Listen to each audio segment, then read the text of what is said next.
अस्सलाम वालेकुम नाज़रीन। Program news talk with Naseer Gopang में असां सभिनी खे चऊं था भलीकार। ऐं जॾहिं खां इमरान ख़ान साहब इहो ऐलान कयो आहे त हू 23 डिसंबर ते पंजाब ऐं ख़ैबर पख्तूनख्वा असेंबली खे चूंडण वञनि पिया, उनखां पोइ ज़ाहिर आहे सॼे मुल्क में बहस जो मौज़ू इहो ई बणियलु आहे त छा वाक़ई असेंबलियूं टुटण वञनि पियूं।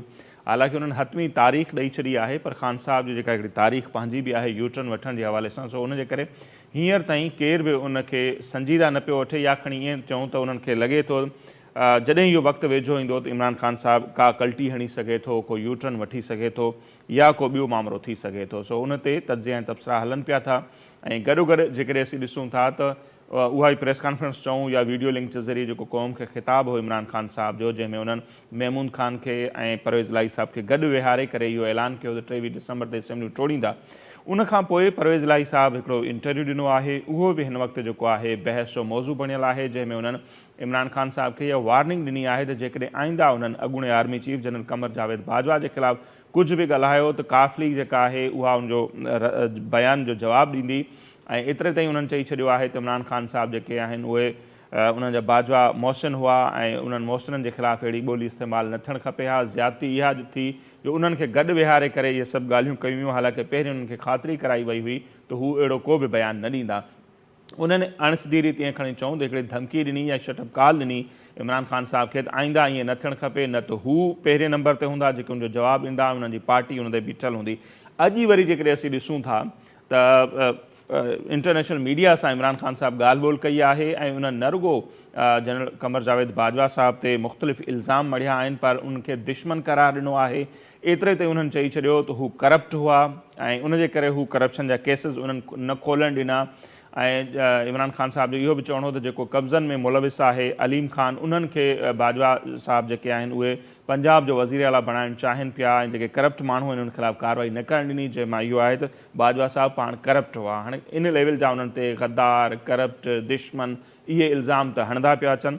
ॿिए पासे परवेज़ इलाही साहब जो बयानु आहे, ऐं परवेज़ इलाही हिकिड़े ॾींहुं बयानु ॾिनो त वरी इहा बि हिकिड़ी अजीब सियासत आहे हिन मुल्क जी, त ॿिए ॾींहं ते परवेज़ इलाही साहब जा जेके सियासी वारिस आहिनि मोनिस इलाही साहब, उहे इमरान ख़ान साहब वटि वञी पहुता, बयान जी वज़ाहत ॾिनी। सो इहा पॉलिसी बि सम्झ खां ॿाहिरि आहे। बहरहाल कुझु माण्हुनि जो इहो ख़्यालु आहे त हाणे हिकिड़ो जवाज़ मिली वियो आहे परवेज़ इलाही साहब खे त हू जेकॾहिं चाहिनि त पार्टी मटाए सघनि था ऐं उहो PDM ॾांहुं रुख करे सघनि था या कुझु ॿियो करे सघनि था। ऐं एतिरे ताईं बि कुझु बयान परवेज़ इलाही साहब जा इहे बि कोट थियनि था त केरु उन्हनि खां वॾी वज़ारत खसे ॾेखारे।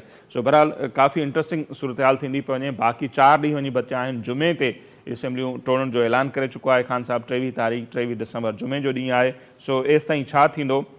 ऐं इन विच में इंट्रस्टिंग ॻाल्हि इहा बि आहे त PDM जी जेका हिकमत अमली आहे उहा बि काफ़ी इंट्रस्टिंग आहे। उहा इन हिसाब सां त पहिरियों ऐलान करे चुका हुआ त जीअं ई इमरान ख़ान का तारीख़ ॾींदो त हू परवेज़ इलाही ख़िलाफ़ु अदम एतमाद जी रिथ आणींदा, पर ऐलान थी चुको उहा अदम एतमाद जी रिथ नाहे आई। ऐं उनजो कारण इहो ॿुधाए पियो वञे, हिकमत अमली इहा ॿुधाई पियो वञे त वज़ीर आज़म शहबाज शरीफ़ साहब या पीपल्स पार्टी जे शरीक चेयरमैन आसिफ अली ज़रदारी साहब जेका चौधरी शुजात हुसैन साहब सां मुलाक़ात कई आहे ऐं उनखे जेके ऑफर्स ॾिनियूं वियूं आहिनि, उन जे नतीजे में ई उन्हनि खे इंतज़ारु आहे त चौधरी शुजात साहब जेके आहिनि उहे परवेज़ इलाही साहब सां राब्तो कंदा, उतां खां ख़ातिरी वठंदा, पोइ अहिड़े क़िस्म जी का हिकमत अमली ठहंदी जेकॾहिं परवेज़ इलाही साहब उन्हनि सां गॾु बीहनि था त मे बि अदम एतमाद जी रिथ न अचे, ऐं जेकॾहिं नथा बीहनि त पोइ अदम एतमाद जी रिथ अची सघे थी। सो उन ते पाण वधीक ॻाल्हाईंदासीं। इहे 4 ॾींहं बि काफ़ी इंपॉर्टेंट थी विया आहिनि। सो हाणे उन्हनि 4 ॾींहंनि में छा थींदो, वाक़ई पंजाब जी ख़ैबर पख्तूनख्वा जी असेंबली टुटी वेंदी या छा, ऐं या न त अदम एतमाद जी रिथ थींदी पंजाब में, पोइ KPK में छा थींदो, पोइ छा हिकिड़े सूबे में इलेक्शन थींदी, उन समूरी सूरत हाल ते पाण अॼु जे प्रोग्राम में ॻाल्हि ॿोल कंदासीं। प्रोग्राम जे ॿिए हिसे में असीं ॻाल्हि ॿोल कंदासीं जेको बि इंतिहाई अहम मामिलो आहे, उहो आहे सिंध जे लखें नौजवाननि जो मामिलो। सिंध पब्लिक सर्विस कमीशन में सिंध सरकार तरफ़ां हिकिड़ो इश्तिहार जेको आहे जारी कयो वियो हो 14 नवंबर ते, ऐं उन में तालीम खाते समेत मुख़्तलिफ़ खातनि में जेको आहे नौकरियुनि ॼाणायूं वयूं हुयूं। 17 ग्रेड जूं 16 ग्रेड जूं ही नौकरियूं आहिनि, ऐं उन्हनि जे लाइ जेका तारीख़ आहे उहा सुभाणे आख़िरी तारीख़ आहे। ऑनलाइन अप्लाई करे सघिजे थो, पर उनजी ऑनलाइन अप्लाई करण जे लाइ इन नौकरियुनि जे लाइ सुभाणे आख़िरी तारीख़ आहे। ऐं खोड़ अहिड़ा नौजवान आहिनि जेके सरापा एहतजाज आहिनि। उन्हनि जी डिमांड इहा आहे त उमिरि में जेका आहे उहा रिआयत ॾिनी वञे। 35 साल जेका एज मुक़ररु कई वई आहे, उन सां लखनि जी तादाद में अहिड़ा नौजवान आहिनि जेके इन नौकरियुनि में अप्लाई न करे सघंदा। उन सिलसिले में हैदराबाद, मीरपुर ख़ासि, लाड़काणे ऐं ॿियनि सिंध जे मुख़्तलिफ़ नंढनि वॾनि शहरनि में मुज़ाहिरा बि थिया आहिनि। तारीख़ ज़रूरु वधी 10 ॾींहंनि जे लाइ। पहिरें 10 डिसंबर आख़िरी तारीख़ हुई अप्लाई करण जी, उहा 20 डिसंबर ताईं थी वई, जंहिंखां पोइ उमेद हुई त मे बि हाणे जेको आहे उमिरि में रिआयत बि ॾिनी वेंदी, पर उहा रिआयत न मिली सघी आहे।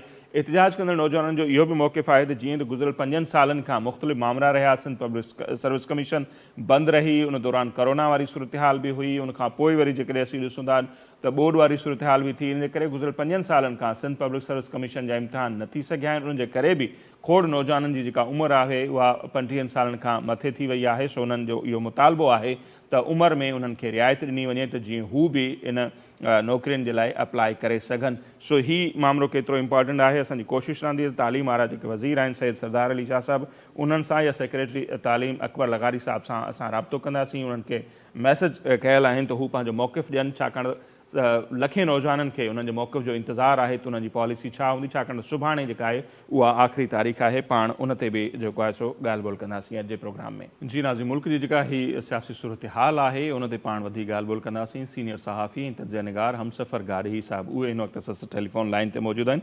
हमसफ़र साहिबु, तमामु घणी महिरबानी ऐं असांखे वक़्तु ॾिनो। सर, अव्हां खां सम्झणु चाहींदासीं त कीअं बि ॾिसो जेका हीअ सूरत हाल आहे, ख़ान साहिबु वाज़े ऐलान करे चुका आहिनि त जुमे वारे ॾींहुं यानी 23 डिसंबर ते हू पंजाब ऐं ख़ैबर पख्तूनख्वा असेंबलियूं टोड़ण पिया वञनि, पर अञा ताईं घणनि माण्हुनि खे एतवार नथो अचे, छाकाणि त ख़ान साहिब जी यूटर्न वारी जेका हिकिड़ी तारीख़ रही आहे हिकिड़ो त उहा, ॿियो जेको परवेज़ इलाही साहिबु उन्हनि सां गॾु वेही उहा प्रेस कॉन्फ्रेंस त कई आहे, वीडियो लिंक जे ज़रिए जो ख़िताब हो, पर उनखां पोइ परवेज़ इलाही साहिबु यको हिकिड़ो यूटर्न वरितो आहे बाजवा साहिब जे मामले ते। सो घणनि माण्हुनि खे लॻे थो त इहा हिकिड़ो सुठो जवाज़ मिलियो आहे परवेज़ इलाही साहिबु में बि असेंबलियूं न टोड़नि। सो अव्हांखे कीअं पियो लॻे सूरत हाल? नसीब साईं, ॻाल्हि इहा आहे त हिकु पाकिस्तान जी जेका पॉलिटिकल सिचुएशन आहे उहा त प्रिडिक्टेबल हूंदी कोन्हे। हिकु पाकिस्तान जी पॉलिटिक्स में हिकिड़ा जेके उसूल ऐं नज़रियाती सियासत आहे कोन, ऐं उहा वक़्त सां तब्दील थींदी आहे, उहा ज़रूरतनि आहर तब्दील थींदी आहे। तव्हां ॾिसो त अॼु या कल्ह जे ॾींहं में जेका चौधरी शुजात साहिब सां शहबाज़ शरीफ़ जी ऐं आसिफ अली ज़रदारी जी मुलाक़ात थी आहे, उन खां पोइ असली सिचुएशन तब्दील थी वई आहे। ऐं अॼु जेको आहे सो चौधरी सालिक हुसैन ख़ासि पैगाम खणी जेको आहे सो ज़रदारी साहिब वटि विया आहिनि। यकीनी तौर ते पसे पर्दा कुझु न कुझु जेको आहे सो मामला हल थी रहिया आहिनि, मामला हली रहिया आहिनि, ऐं का सूरत हाल नई डेवलप थी रही आहे। ऐं चौधरी परवेज़ इलाही त जेकॾहिं बारगेन लाइ इहा सिचुएशन, छो त पहिरीं त इहा सूरत हाल हुई त बारगेन लाइ शायदि उन पतो उछलायो आहे, पर मां सम्झां थो कि बारगेनिंग खां ॻाल्हि कुझु अॻिते निकिरी चुकी आहे। छो त जेका चौधरी फैमिली आहे उहा प्रो एस्टेब्लिशमेंट रही आहे, उन जो जेको किरदारु आहे उहो त टिल्ट सदाई एस्टेब्लिशमेंट न रहियो आहे। तंहिंजे करे जेको बाजवा जे हवाले सां, जनरल बाजवा जे हवाले सां जेका ॻाल्हि कनि था इमरान ख़ान जो नैरेटिव सदाई ग़लति बयानी ते रहियो आहे, ऐं उहो जेको आहे हवाई हवाई त न पर पंहिंजे मफ़ाद लाइ चइजे। छो त जेकॾहिं बाजवा हिननि जे डॉक्ट्राइन न हुजे हा बिहाइंड द इमरान ख़ान, त ही 2018 वारी इलेक्शन में वज़ीर आज़म किथां थियनि हा, तो RTA सिस्टम कीअं वेहे हा, त इहे सभु जेके मामला आहिनि त जेका हुन ॻाल्हि कई आहे, मां सम्झां थो त काफ़ी हद ताईं दुरुस्त आहे त इमरान ख़ान जे माना सम्झो जेकॾहिं पाण ब्लड में न बि चइजे, पर हुनजो जेको अमूमन नैरेटिव या हुनजो जेको पॉलिटिकल बैकग्राउंड आहे उहो मोहसिन कैशी वारो त ज़रूरु आहे। हिकिड़ी ॻाल्हि त इहा आहे त माण्हू चवंदासीं हू सभिनी जा एहसान उन्हनि खे मञणु घुरिजनि पॉलिटिशियन्स खे। मां सम्झां थो त ही इमरान ख़ान जो सॼो जेको सिस्टम बीठल हुयो, पॉलिटिक्स बीठल हुई, उहा बीठल हुई बैसाखियुनि ते। उहे जॾहिं बैसाखियूं हटियूं त हुकूमत कोलप्स थी वई। हाणे कोलप्स थियण जी हू कंहिंखे मयार था ॾियनि, कंहिंखे ज़िम्मेवार था ॼाणाइनि। मां सम्झां थो त इमरान ख़ान जूं हींअर सभु मूव्स जेके आहिनि न, उहे इस्लामाबाद में धरणे खां वठी करे जेके बि हुननि चयूं आहिनि उहे सभु नाकाम नज़र अचनि थियूं। हीअ मूव हुननि जी नाकाम ई थींदी, छो त स्पीकर क़ौमी असेंबली जेके आहिनि उहे अॼु शबली फराज़ हुननि सां मिलिया आहिनि, पर उन्हनि जी जेका आहे इस्तीफ़ाऊं उहो माना यकसर लाॻीतो गॾियल तौर ते मंज़ूर करण खां इनकार करे छॾियो आहे। हू चवंदा बि असां कानून ऐं आइन मूजिबि डिसीजन वठंदासीं, छो त लियारी मां जेको क़ौमी असेंबली चूंडियल मेंबर आहे शाद, उन जो मिसाल मौजूदु आहे त उन्हनि अदालत सां रुजू कयो त भई असांखां ज़बरदस्ती जेको आहे सो हुननि हिकिड़े टाइप थियल पने ते इस्तीफ़ाऊं वरितियूं। तो मां नथो सम्झां त को क़ौमी असेंबली में वॾो को ट्रबल क्रिएट थींदो, ऐं ईंदड़ ॾींहंनि में कई परवेज़ इलाही हिननि खां अलॻि थींदा ऐं ॿाहिरि ईंदा। सही। अच्छा, पर हाणे मौजूदा परवेज़ इलाही जेके CM आहिनि उहे तवजा जो मर्कज़ आहिनि ऐं उन्हनि कल्ह रोकियो या शटअप कॉल ॾिनी त धमकी ॾिनी त बाजवा जे ख़िलाफ़ न ॻाल्हायो। अॼु वरी जेका ख़ान साहब इंटरनेशनल मीडिया सां ॻाल्हि ॿोल कई आहे, हिकिड़ो त उन्हनि बाजवा खे दुश्मन करार ॾिनो ऐं करप्ट तरीन उन्हनि खे करार ॾिनो। एतिरे ताईं चयो त करप्शन खे रोकणु उन्हनि जी एजेंडा कोन हुई। जेको करप्ट आहे, कब्ज़ा माफ़िया आहे अलीम ख़ान, उनखे पंजाब जो वज़ीर आला हू बणाइणु चाहे पियो। मतिलबु परवेज़ इलाही जी ॻाल्हि ते हू बीठो कोन, त अॼु उन्हनि ॿीहर त इहो छा था सम्झो त परवेज़ इलाही खे हिकिड़ो जवाज़ मिली सघे थो, उनखे जवाज़ बणाए जेकॾहिं हू चाहे त ख़ान साहब खां पंहिंजूं राहूं धार करे? न ॾिसो, परवेज़ इलाही ऐं जेको आहे सो इमरान ख़ान जूं राहूं सम्झो तव्हां प्रैक्टिकली जुदा थी चुकियूं। जी। छो त परवेज़ इलाही हिकिड़ो दफ़ो जेको बेटरे करे चुको, जॾहिं मिठाइयूं विरायूं वयूं, दुआ घुरी वई ऐं हीअ मुस्लिम लीग नून जो वज़ीर आला पंजाब में थियो पिए, बिल्कुलु। ऐं उन में बि आसिफ अली ज़रदारी जो पसे पर्दा तमामु घणो किरदारु हुयो। चौधरी शुजात हुसैन सां जेका डिघी मुलाक़ात हुई, तव्हां ॾिठो त हुन जॾहिं उते बिट्रे कयो, यू टर्न कयो, त हाणे असल में एतमाद जो इशू हो त भई एतमाद केतिरो करे सघिजे थो परवेज़ इलाही ते। त हिकिड़ो दफ़ो ॿीहर हुननि जेको आहे सो उन ते ज़ाहिर आहे हिकिड़ी फैमिली हिकिड़ी आहे, हुननि जा पॉलिटिकल मफ़ाद गॾियल आहिनि। त मां सम्झां थो त हुननि हिकिड़ो दफ़ो ॿीहर उनखे अपॉर्चुनिटी ॾिनी आहे त हू पाण खे साबित कदम परवेज़ इलाही साबित करे। पर परवेज़ इलाही क़ाबिल भरोसा माण्हू त कोन्हे। पर हाणे ईंदड़ वक़्त में लॻे ईअं थो त हीअ जेको आहे सो नून लीग ऐं पीपुल्स पार्टी वारे पासे ई काफ़ लीग बीहंदी ऐं हुन पासे न बीहंदी। ऐं इमरान ख़ान खां ही सम्झो त अमली तौर ते अलॻि थी चुको आहे। मां ईअं थो सम्झां मुमकिन आहे ईअं न हुजे। ऐं जेका अञा ताईं PDM अदम एतमाद जी रिथ हुननि जे ख़िलाफ़ न आंदी आहे, इहा बि शायदि उन हिकमत अमली जी कड़ी आहे। छाकाणि त चयो इहो पियो त चौधरी शुजात साहब परवेज़ इलाही साहब सां ॻाल्हाइनि पिया ऐं जेसिताईं हुतां खां को ठोस जवाबु नथो अचे तेसिताईं PDM अदम एतमाद जी रिथ न आणींदी। सो इहा बि वाक़ई हिकमत अमली आहे, न त अञा त उन्हनि खे त रिथ आणणु खपे हा। तव्हां ॾिसो न, अॼु वज़ीर आज़म जे सदारत में जेको इजलास थियो आहे उन में उसूली तौर ते इहो फ़ैसिलो कयो वियो आहे। ज़रिया इहो ॿुधाइनि था त उन्हनि चयो आहे त भई फ़िलहाल तहरीक अदम एतमाद न आंदी वञे परवेज़ इलाही जे ख़िलाफ़। हाणे परवेज़ इलाही सां को हुननि जी कहिड़ी हमदर्दी थी सघंदी? पॉलिटिकल सेंसिटिव हिकिड़ी सम्झो त मूव आहे, पॉलिटिकल इख़्तिलाफ़ आहे, तकरार आहे, उनखे पॉलिटिकल सिचुएशन खे ओवरकम करिणो आहे। हू उनखे बहरान सभी खे कीअं मोड़ ॾींदा? ज़ाहिर आहे हींअर इलेक्शन लाइ त जेको आहे सो इस्टेब्लिशमेंट बि तयारु कोन्हे। जेकॾहिं इस्टेब्लिशमेंट जॾहिं तयारु जे पासे हूंदी ऐं जे पासे उनजो पलड़ो हूंदो, भले उहा ज़ाहिरी तरह न्यूट्रल हुजे बि सही, पर जेकॾहिं उहो मुल्की जेके माशी हालतूं आहिनि उहे इन ॻाल्हि जी इजाज़त कोन थींदियूं त इलेक्शन थिए। ॿियो ख़ुदि KPK में इलेक्शन जी सूरत हाल कोन्हे जो उते दहशतगर्दी जी हिकिड़ी तेज़ मूव शुरू थी वई आहे। सो जॾहिं उते हिकिड़ी दहशतगर्दी जी तेज़ मूव शुरू थी वई आहे त उते इलेक्शन कीअं था? कल्ह खां वठी 4 पुलिस वारा उते शहीद थी विया आहिनि ऐं अञा ताईं उहो जेके दहशतगर्द आहे उहे कंपाउंड में घेरे में आहिनि, पर अञा ताईं जेको सो उहे उन्हनि खे वागुज़ार न कराए सघिया। सो मां सम्झां थो त इन सिचुएशन में इमरान ख़ान जे लाइ हिकिड़ो लूज़र वारो किरदारु आहे मुसलसिल। जीअं हू अमेरिकन साज़िश जो नैरेटिव ठाहींदो रहियो, उन खां पाण ई दस्तबरदार थी वियो। हाणे बि चए थो त मूंखे ख़बर न आहे त उन्हनि जो केतिरो किरदारु हुयो।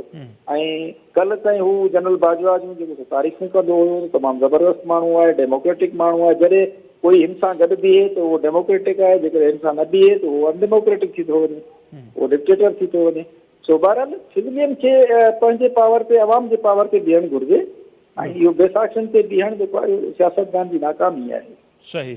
अच्छा, पोइ जेकॾहिं अव्हांखे लॻे थो त मे बी पंजाब जी असेंबली नथी टुटे त पोइ ख़ैबर पख्तूनख्वा जी क़ुर्बानी ॾियण जो कहिड़ो फ़ाइदो थींदो ख़ान साहब खे? पोइ जेकॾहिं परवेज़ इलाही फ्री था वञनि या पंजाब असेंबली बरक़रार रहे थी त पोइ अव्हांखे लॻे थो त ख़ैबर पख्तूनख्वा मां उहो क़ुर्बानी ॾींदा, उते चाहींदा त ॿीहर इलेक्शन थिए, या पोइ उते उहा इहा क़ुर्बानी न ॾींदा? छाकाणि त बैरिस्टर सैफ जेके आहिनि उतां जा KPK जा तर्जमान उहे चई चुका आहिनि जेकॾहिं पंजाब असेंबली नथी टुटे त KPK टोड़ण जो बि को फ़ाइदो न हूंदो।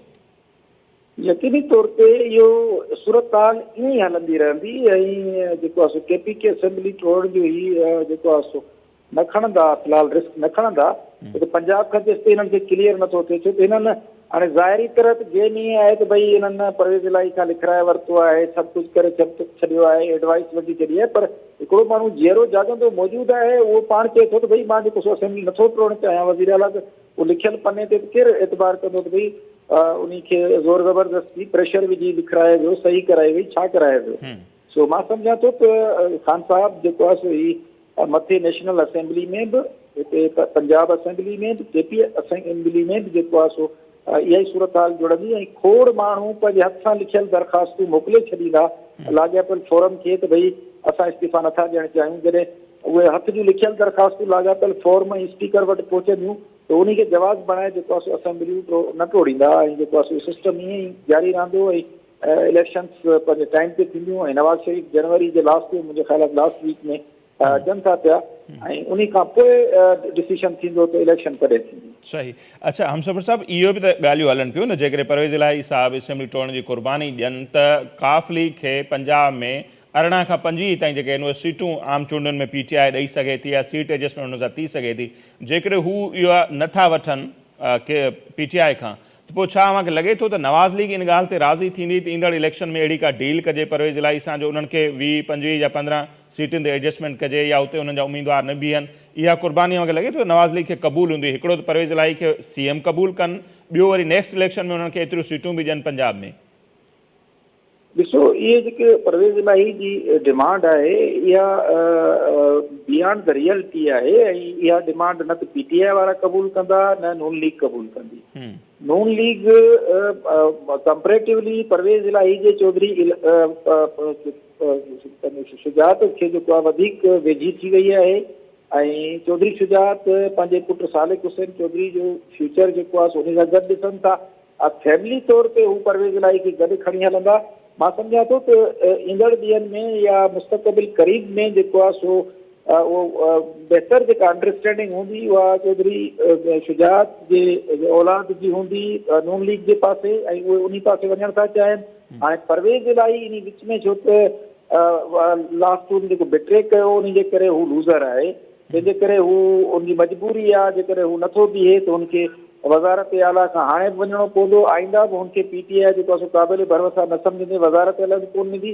ऐं इमरान ख़ान ते जेको आहे सो यूटर्न मास्टर आहे उहो वाइदो करे बि वरी फिरी वेंदो, चवंदो आऊं तव्हांखे सुभाणे 30 सीटूं ॾियां थो, 18 सीटूं ॾियां थो, 20 ॾियां थो, पर हू वरी यूटर्न वठी वेंदो, न को हुनखे वज़ीर आला कंदो न 30 सीटूं मिलंदियूं। तंहिंजे करे मजबूरी आहे चौधरी परवेज़ इलाही जी त हू चौधरी शुजात जे पासे बीहे। चौधरी शुजात जे पासे बीहंदो हिकिड़ी सुठी अंडरस्टैंडिंग में। छोकी नून लीग बि चाहे थी त PTI जूं जेके सीटूं खटियल आहिनि उन मां कीअं जान छॾाइजे, तंहिंजे करे हू बहितर हिकिड़े अलायंस में इतिहाद में वेंदा।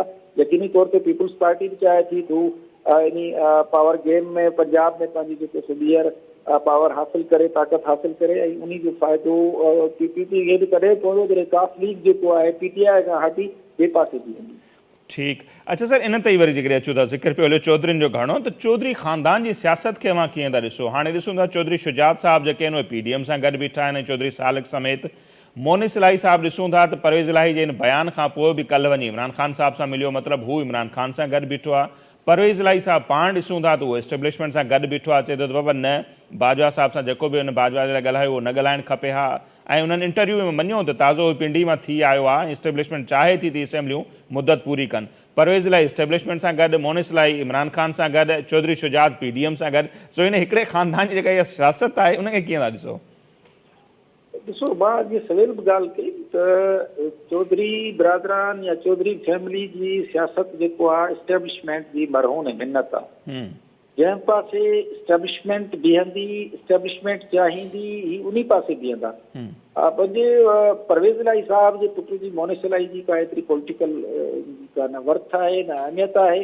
उहो त ज़ाहिर आहे पीउ जी चीच वठी हले थो ऐं एक्सीडेंटली हू इमरान ख़ान खे वेझो थियो आहे, पर मां नथो सम्झां त हू पंहिंजे ख़ानदान खां अलॻि थी या इमरान ख़ान सां गॾु हली पॉलिटिकल स्पेस वठी सघंदो, छो त आहे पॉलिटिकल स्पेस वठण जो मामिलो न।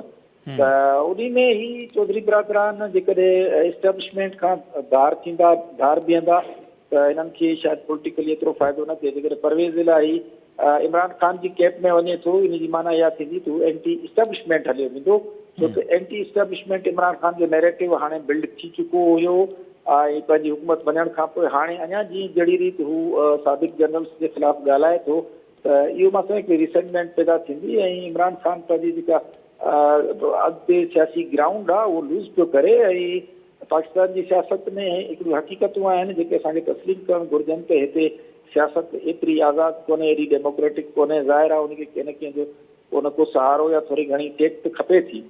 सो इन में बिल्कुलु क्लियर आहे। मां ईअं सम्झां त चौधरी शुजात, चौधरी परवेज़ इलाही ॿई उन पासे बीहंदा। उन्हनि जो जे पासे टिल्ट हमेशह खां रहियो आहे, ख़ानदानी टिल्ट रहियो आहे एस्टेब्लिशमेंट वारे पासे, उहे उन सां बीहंदा, इमरान सां न बीहंदा। मुंहिंजो ख़्यालु इहो आहे। सही। अच्छा सर, आख़िर में जेकॾहिं अव्हां खां सम्झणु चाहियूं त पोइ कीअं था ॾिसो, इहो जेको चयो वेंदो आहे त पाकिस्तान में एंटी इस्टेब्लिशमेंट जेको बयानियो आहे उहो ॾाढो सहेल थिए थो, माण्हू उनखे पसंदि कंदा, कोई इस्टेब्लिशमेंट जे ख़िलाफ़ु ॻाल्हाए, जीअं नवाज़ शरीफ़ साहब वॾा वॾा जलसा कया, वोट को इज़त दो, बहरहाल फिरी पोइ किथे आयो उहा पंहिंजे साम्हूं आहे सभु कुझु। सो अव्हांखे कुझु माण्हुनि जो ख़्यालु आहे त ख़ान साहब ॾाढो हिकिड़ो पॉपुलर थी वियो आहे इक़्तिदार वञण खां पोइ, ऐं बाई इलेक्शन जेके छा 37 29 उन्हनि खटिया, ऐं अहिड़ी रीति आम चूंडनि में बि उन्हनि खे फ़ाइदो रसंदो। सो अव्हांखे छा थो लॻे, इन मौक़िफ़ सां सहमत आहियो या अव्हां सम्झो था त न उन्हनि लूज़ कयो आहे, उन्हनि खे नुक़सानु थियो आहे? ॾिसो त पहिरीं ॻाल्हि इहा आहे त ख़ान साहब एंटी इस्टेब्लिशमेंट त कॾहिं रहियो ई कोन्हे न। इक़्तिदार वञण खां पोइ जी जेका उनजी हिकमत अमली आहे, इक़्तिदार ॾिसो, इक़्तिदार जॾहिं हुननि जो सम्झो माना वञण खां पोइ बि छा हू रहिया आहिनि, तव्हांखे यादि न आहे त इक़्तिदार वञण खां पोइ बि हुन इहा ऑफर कई त भई तव्हां पंहिंजो जनरल बाजवा खे हयात जेको आहे सो पंहिंजो चीफ ऑफ आर्मी स्टाफ मुक़ररु कयो। छा इहो एंटी इस्टेब्लिशमेंट जेको बयानियो आहे या नैरेटिव आहे, क़तई तौर ते न। हीउ हिकिड़ो मफ़ाद परस्त क़िस्म जो पॉलिटिशियन आहे, ऐं जेके हिकिड़ा मञियल पॉलिटिशियन थींदा आहिनि उन्हनि खे हिकिड़ा ॾिसो सियासी माण्हुनि में, सियासतदाननि में सहक हूंदी आहे, तनक़ीद बर्दाश्त कंदा आहिनि, उहे एॾा जेको इमोशनल कोन हूंदा आहिनि। तव्हां ॾिसो मियां नवाज़ शरीफ़ खे, तव्हां ॾिसो आसिफ अली ज़रदारी खे, उन्हनि सां लख हज़ार इख़्तिलाफ़ आहिनि बि सही माण्हुनि खे, पर उहे उन्हनि जे ख़िलाफ़ु माण्हू ॻाल्हाईंदा आहिनि, पर उन्हनि जे ख़िलाफ़ु एॾो रिएक्शनरी उहे न आहिनि। इहो सॼे तव्हां पुठियां ॾिसंदो त उन्हनि जी रिएक्शन एतिरो न आहे जेतिरो हीउ त ॾिसो सियासत में जॾहिं तहज़ीब न हुजे, अख़लाक़ियात न हुजे, बदतहज़ीबी हुजे त उहो कहिड़ो पॉलिटिशियन थिए थो। मां सम्झां थो त इमरान ख़ान जेको आहे, तव्हां ॾिसंदो ही जेके तव्हां चओ था त ज़िमनी इलेक्शन में उन्हनि खटियो, ज़िमनी इलेक्शन इहा हिकिड़ी राय आहे, परसेप्शन आहे, मुंहिंजी राय न आहे, माण्हुनि जी।